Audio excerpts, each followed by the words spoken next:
दोस्तों, आप सभी का स्वागत है pop pop Toons official stories में। सो दोस्तों, ये नई कहानी शुरू से पहले जल्दी से इस वीडियो को लाइक, शेयर एंड कमेंट कर दीजिए और हमारे इस नए चैनल को सब्सक्राइब कर दीजिए, क्योंकि हम आते हैं हमेशा एक नए किस्से के साथ। हॉस्पिटल पहुंचा देते हैं। ये है शिवम कपूर। ये एक बहुत बड़ी और अच्छी कंपनी में जॉब करता है, पर पता नहीं क्यों एक दो हफ्ते से इसका मन थोड़ा उतरा उतरा सा और दुखी दुखी सा लगता है। पता नहीं क्यों। क्या हो गया बेटा शिवम? क्या सोच रहा है? फटाफट कॉफी फिनिश कर और जल्दी से हॉस्पिटल चला जा, क्योंकि तेरा तो छुट्टी है ऑफिस की, इसलिए पापा को फैक्ट्री के बाहर ही एक बॉडी मिली है, इसलिए उन्होंने बोला है कि जल्दी शिवम को भेज दो। वो बिजी है, इसलिए वो साथ में से नहीं मिल सकते, तू ही जा मिल ले जाकर। कुछ भी तो नहीं माँ, वो बस थोड़ा काम करके टेंशन। खैर छोड़ो। हाँ मम्मी, मैं अभी जाता हूँ हॉस्पिटल। और जब इधर शिवम जिस कमरे में युवांश था उस कमरे में जाता है तो देखता है कि अभी भी युवांश बेहोश था और उसको कोई होश नहीं था और ट्रीटमेंट भी अभी तक चल ही रहा था। उसने बस एक दफा युवांश को देखा और फिर वो रूम से बाहर आ गया। रूम से बाहर आते ही शिवम एक बेंच पे बैठ जाता है और कुछ सोचने लग जाता है। हाँ क्या शिवम, क्या तेरे बाप कितनी सारी बड़ी फैक्ट्री है, लाखों लाखों दिन का होगा उनका, और तू इतनी बड़ी कंपनी में काम करते, उसके भी करोड़ों में इतना ज्यादा पैसे के बाद तो उसने 1 लाख रुपए मांग रही हूँ, वो भी तुमसे नहीं दिया जा रहा है। क्यों शिवा? कुलसुम, बहुत हो गया तुम्हारा ड्रामा।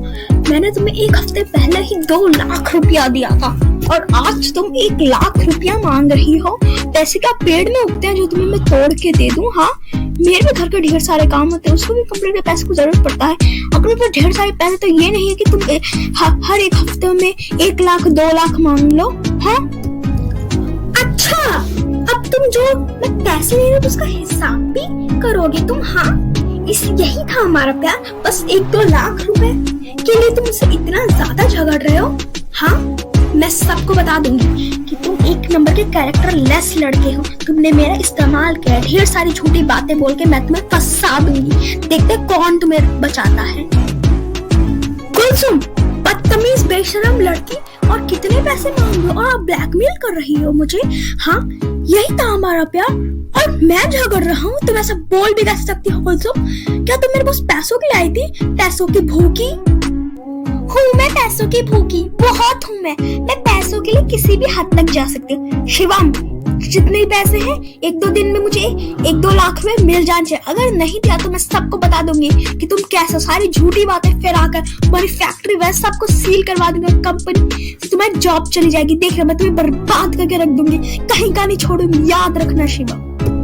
कुलसुम, धमकियां दे रही हो मुझे?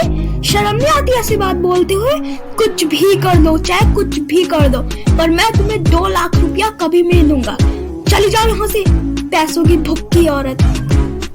कुलसुम के मॉम डैड तो थे ही गुंडे टाइप, अब कुलसुम भी वैसे ही बन गई थी। दूसरों से पैसे लूटना यूं क्या है तो पैसों का भूखा होना। कुलसुम ढेर सारे बॉयफ्रेंड बनाती और उससे पैसे लूटे, और जो पैसे ना देता उनको ऐसे ही धमकी और ब्लैकमेल करती।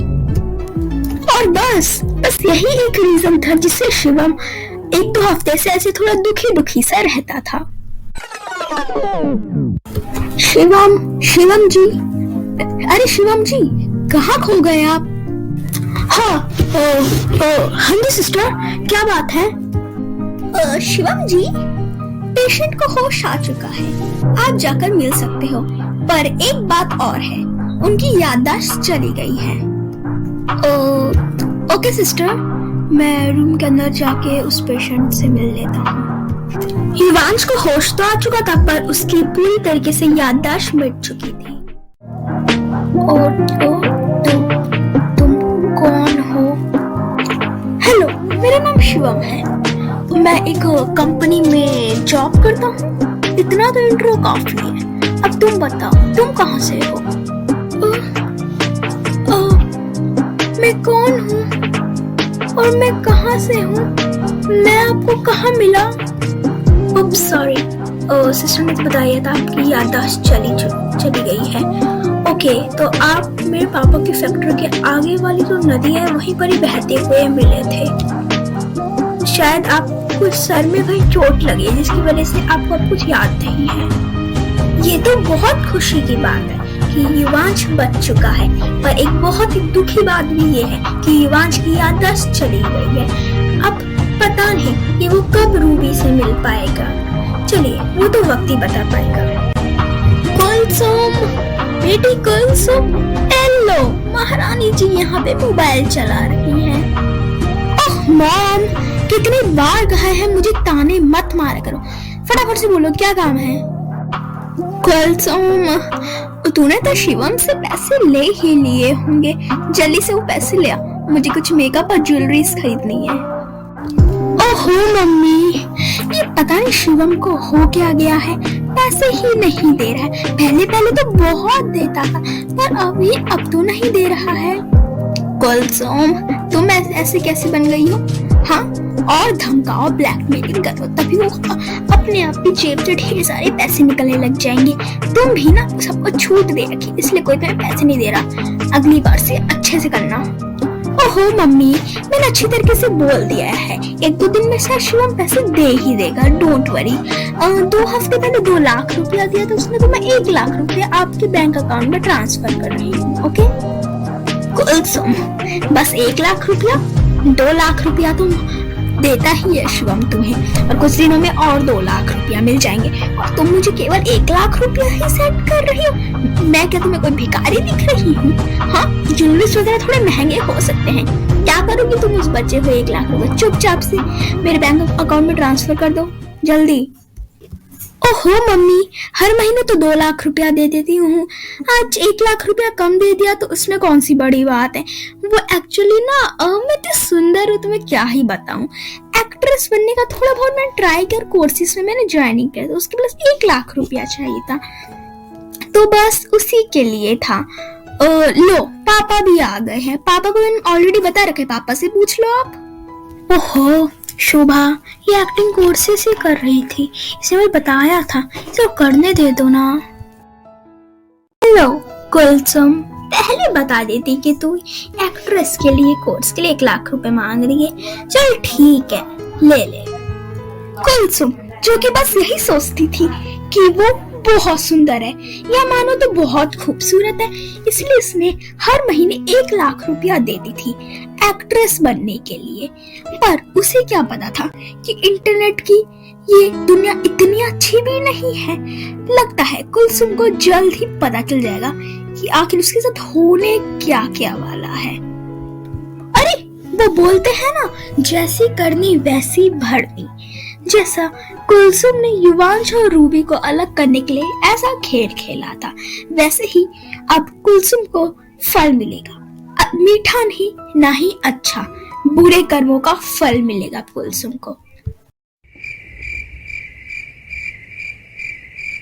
मिस्टर गुलशन जी, जो कि बहुत ही दयालु थे, उनका परिवार भी बहुत ज्यादा ही दयालु था। फिर उन्होंने सोचा कि युवांश जाता तो जाता कहाँ, इसलिए उन्होंने अपने घर में इसको रखने का फैसला किया।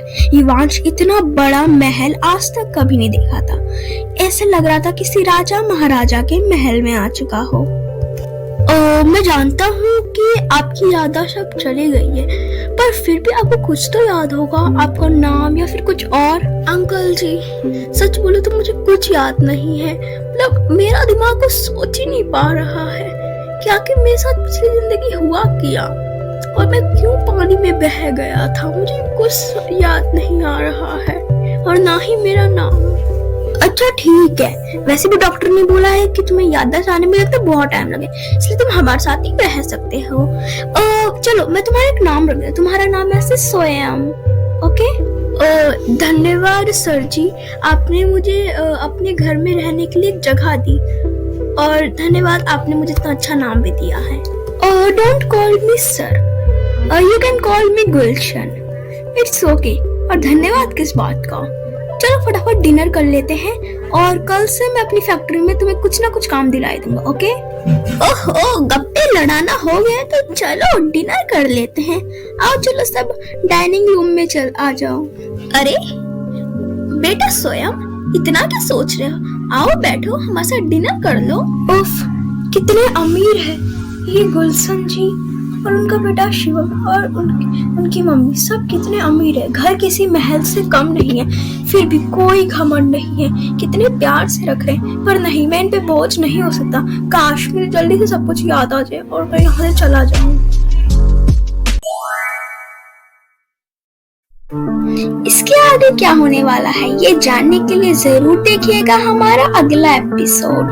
सो दोस्तों, अगर आपको ये वीडियो अच्छी लगी हो तो लाइक, शेयर, कमेंट एंड हमारे इस नए चैनल को सब्सक्राइब भी कर दीजिएगा।